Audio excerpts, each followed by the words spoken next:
Сәлем достар, бүгін сіздермен бірге бестің шайына осындай ыстық бауырсақ дайындайтын боламыз.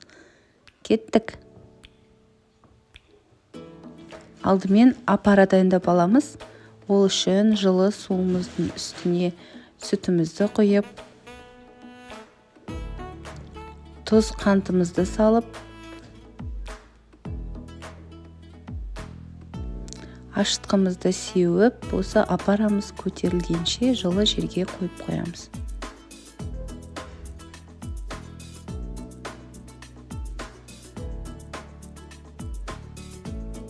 Дайын болған апарамды үлкенде ыдысқа құйып алдым. Үстіне сұйық май, 2 шай қасық майонезімізді салып, жақсылап араластырамыз.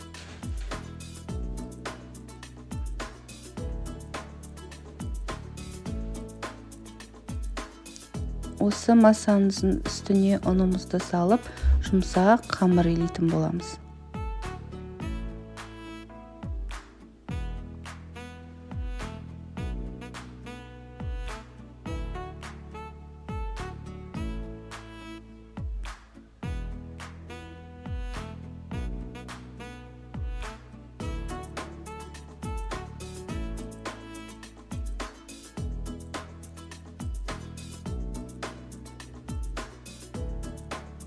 Міне бізде осындай жұмсақ қамыр шықты.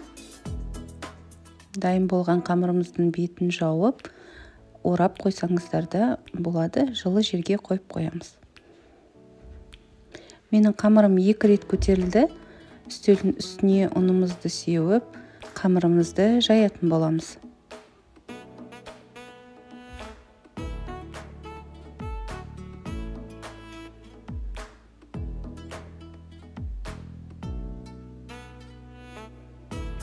Қамырымызды осылай жайып алғаннан кейін қатты жұқа қылып жаймау керек. Орташа қалыңдықта.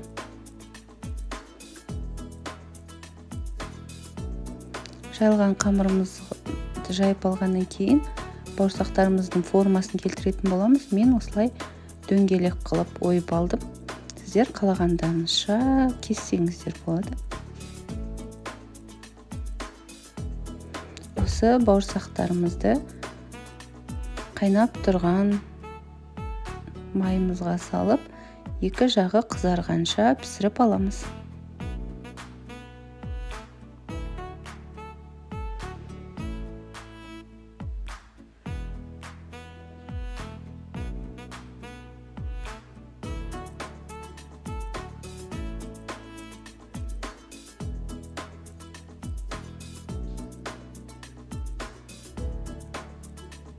Бір жағы қызарғаннан кейін, екінші жағын да сол сияқты қылып қызартып аламыз.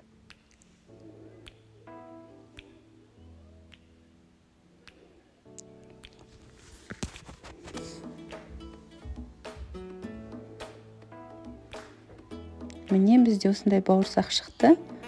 Міндетті түрде жасап көріңіздер, сіздерге ұнайды деген ойдамын. Рецепт ұнаса, комментарий жазып, лайк басып кетіңіздер. Ас болсын!